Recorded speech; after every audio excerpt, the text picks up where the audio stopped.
ನಮಸ್ತೆ ಗೆಳೆಯರೆ, ಇವತ್ತೊಂದು new update. Small mistake before R C C, lakhs of loss. You are ready, not for ready, this one video full watching. ಇದನ್ನು ಟೋಟಲಾಗಿ ವಿಡಿಯೋನ ನೋಡಿ ನೀವು ತಿಳ್ಕೊಳ್ಳಿ ಆರ್ ಸಿ ಸಿ ಬಿಫೋರಲ್ಲಿ ಏನೇನು ಫಾಲೋ ಮಾಡ್ಬೇಕನ್ನೋದನ್ನು. ಯಾಕೆ ಇದನ್ನು ಹೇಳ್ತಾ ಇದ್ದೀನಿ ಅಂದರೆ, ಬಿಫೋರಲ್ಲಿ ಕನ್ಸ್ಟ್ರಕ್ಷನ್ ಸ್ಟಾರ್ಟ್ ಮಾಡಿರ್ತೀವಿ. ಒಂದು ಮನೆ ಕಟ್ಟಬೇಕಾದ್ರೆ ಆರ್ ಸಿ ಸಿ ವರ್ಕ್ ನಡೀತಾ ಇದೆ. ಆರ್ ಸಿ ಸಿ ಬಿಫೋರ್ ಏನೇನು ಕೆಲಸಗಳನ್ನ ಅಳವಡಿಸ್ಕೋಬೇಕು 5 ವಿಷಯ ಅಪ್ಡೇಟ್ ಕೊಡ್ತಾ ಇದ್ದೀನಿ. ಇವತ್ತಿನ ದಿನದಲ್ಲಿ ನಾವು ಏನೇ ಒಂದು ವರ್ಕ್ ಮಾಡಬೇಕಂದ್ರೂ electrical points checking.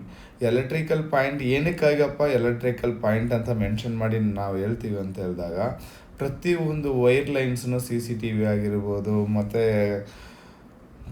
Internet cable ಆಗಿರ್ಬೋದು, ಜಂಕ್ಷನ್ ಆಗಿರ್ಬೋದು, ಫ್ಯಾನ್ ಬಾಕ್ಸ್ ಆಗಿರ್ಬೋದು, ನಾವು ಮಧ್ಯದಲ್ಲಿ ಸಿಗಲ್ಲ ಅನ್ನೋದಕ್ಕೆಲ್ಲ ಇದು ಕೋಆರ್ಡಿನೇಟ್ ಆಗಿ ಅದನ್ನು ಕ್ಲೀನಾಗಿ ಎಲೆಕ್ಟ್ರಿಕಲ್ ಡ್ರಾಯಿಂಗ್ ಪ್ರಕಾರ ನಾವು ಫಿನಿಶಿಂಗ್ ಮಾಡಿಕೊಂಡಾಗ ನಮ್ಮ ಏನು ಅಂದ್ಕೊಂಡಿದ್ದೀವೋ ಅದು ಲೈಟ್ಸು ಪ್ರತಿಯೊಂದು ಜಾಗದಲ್ಲಿ ನಾವು ಏನು ಅಂದ್ಕೊಂಡಿದ್ದೀವೋ ಅದನ್ನೆಲ್ಲ ಅಳವಡಿಸ್ಕೋಬೋದು. ಯಾಕೆ ಇದನ್ನು ಹೇಳ್ತಾ ಇದ್ದೀನಿ ಅಂದರೆ, ಪ್ರತಿಯೊಂದು ಚೆಕ್ಕಲ್ಲಿನೂ ನಾವು ಪ್ರತಿಯೊಂದು ವರ್ಕಲ್ಲಿನೂ ನಾವು ಏನು ಮಾಡ್ತಾ ಇದ್ದೀವೋ ಅದನ್ನು ಆನೆಸ್ಟಾಗಿ ನೀಟಾಗಿ ಮಾಡಿಕೊಂಡು ಅರ್ಥ ಆದಮೇಲೆ ನಾವು ಆರ್ ಸಿ ಸಿ ಹಾಕೋದು ತುಂಬ ಉತ್ತಮ. ನೆಕ್ಸ್ಟ್ ಬರೋದು ಬೀಮ್ ಡೀಟೇಲಿಂಗ್.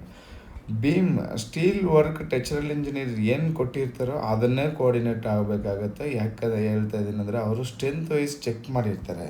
ಪ್ರತಿಯೊಂದರಲ್ಲಿನೂ ಬೀಮ್ಗೆ ಇದೇ ರಾಡ್ ಬರಬೇಕು, ಇಷ್ಟೇ ಡೈಮೆನ್ಷನ್ ಇರಬೇಕು, ಇಷ್ಟೇ ಲ್ಯಾಪಿಂಗ್ ರಾಡ್ ಆಗಿರ್ಬೋದು, ಟೋಟಲಾಗಿ ಅವ್ರು ಕೋಆರ್ಡಿನೇಟ್ ಮಾಡಿ ನಮ್ಗೆ ಅಪ್ಡೇಟ್ ಕೊಟ್ಟಿರ್ತಾರೆ. ಇದನ್ನು ನಾವು ಬೀಮ್ ಏನೇನು ಇದೆಯೋ ಆ ಬೀಮ್ನ ಕ್ವಾಲಿಟಿ ವೈಸಲ್ಲಿ ಯಾವ ಸ್ಟೀಲ್ ಹೇಳಿರ್ತೀವೋ ಹಾನೆಸ್ಟಾಗಿ ಟಾಕಾಗಲಾಗಿರ್ಬೋದು, ಮತ್ತು ಅದಕ್ಕೆ ಕ್ರ್ಯಾಂಕ್ ಆಗಿರ್ಬೋದು, ಅವ್ರು ಏನು ಹೇಳಿರ್ತಾರೋ ಅದನ್ನು ಕೋಆರ್ಡಿನೇಟ್ ಮಾಡಿದಾಗ beam work check list complete ಆಯಿತು.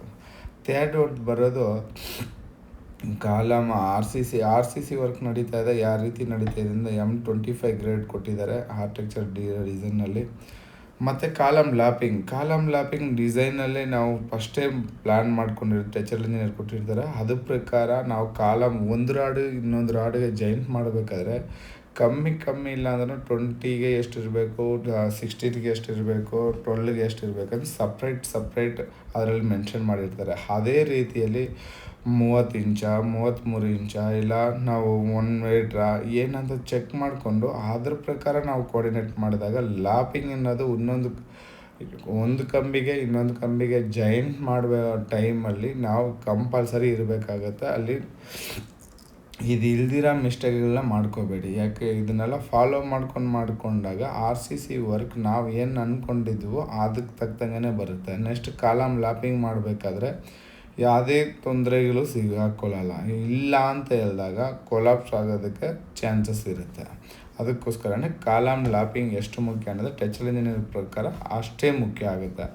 ಆರ್ ಸಿ ಸಿ ವರ್ಕ್ಗೆ ಬುಲ್ ಮಾರ್ಕ್ ಇಟ್ಕೊಂಡು ಆರ್ ಸಿ ಸಿಗೆ ಎಷ್ಟು ಕೊಟ್ಟಿರ್ತೀವೋ ಅಷ್ಟೇ ಕೋಆರ್ಡಿನೇಟ್ ಮಾಡಿ ಆರ್ ಸಿ ಸಿನ ಕಂಪ್ಲೀಟ್ ಮಾಡಬೇಕಾಗುತ್ತೆ. ಸೈಟ್ ಇಂಜಿನಿಯರ್ಗಳು ಬಂದು ಚೆಕ್ ಮಾಡಿದ್ಮೇಲೆ ಕವರ್ ಬ್ಲಾಕ್ ನೀಡ್ ಆಫ್ ಇದೆಯಾ ಅಂದರೆ ಕಂಪಲ್ಸರಿ ಇದೆ. ಯಾಕಿದೆ ಅಂದರೆ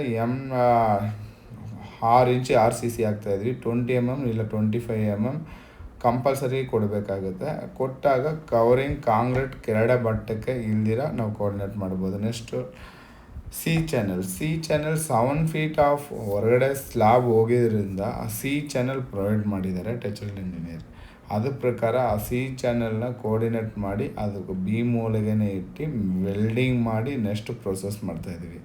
ಯಾಕೆ ಇದನ್ನು ಬಿಡಿಸಿ ಹೇಳ್ತಾ ಇದ್ದೀನಿ ಅಂದರೆ, ಪ್ರತಿಯೊಂದು ನಾವು ವರ್ಕ್ ಮಾಡಬೇಕಾದ್ರೆ ಎಲ್ಲನೂ ಆನೆಸ್ಟಾಗಿ ಮಾಡಬೇಕಾಗತ್ತೆ. ಈ ಥರ ಕನ್ಸ್ಟ್ರಕ್ಷನ್ ಅಪ್ಡೇಟ್ಸ್ ಎಲ್ಲನೂ ತಿಳ್ಕೊಬೇಕಂದ್ರೆ ಗ್ರ್ಯಾಂಡ್ ಜ್ಯೋತಿ ಕನ್ಸ್ಟ್ರಕ್ಷನ್ ಪೇಜ್ನ ಫಾಲೋ ಮಾಡ್ಕೊಂಡು ಸಬ್ಸ್ಕ್ರೈಬ್ ಮಾಡೋದನ್ನು ಮರಿಬೇಡಿ. ನಿಮ್ಮದು ನಿಮ್ಮ ಕೊಲೀಗ್ಸ್ದು ಏನಾದರೂ ಗುಣಮಟ್ಟ ಮನೆಯನ್ನು ಮಾಡ್ಕೋಬೇಕಂದ್ರೆ ಗ್ರ್ಯಾಂಡ್ ಜ್ಯೋತಿ ಕನ್ಸ್ಟ್ರಕ್ಷನ್ಗೆ ಭೇಟಿ ನೀಡಿ. ಹೆಚ್ಚಿನ ಮಾಹಿತಿ ಕೆಳಗಡೆ ಕೊಟ್ಟಿರೋ ನಂಬರ್ಗೆ ಕಾಂಟ್ಯಾಕ್ಟ್ ಮಾಡಿ. ಇಷ್ಟೊತ್ತು ನೀವು ಫ್ರೀ ಟೈಮ್ ಕೊಟ್ಟು ವಾಚಿಂಗ್ ಮಾಡಿದ್ದಕ್ಕೆ ತುಂಬ ಧನ್ಯವಾದ. Okay, thank you, bye.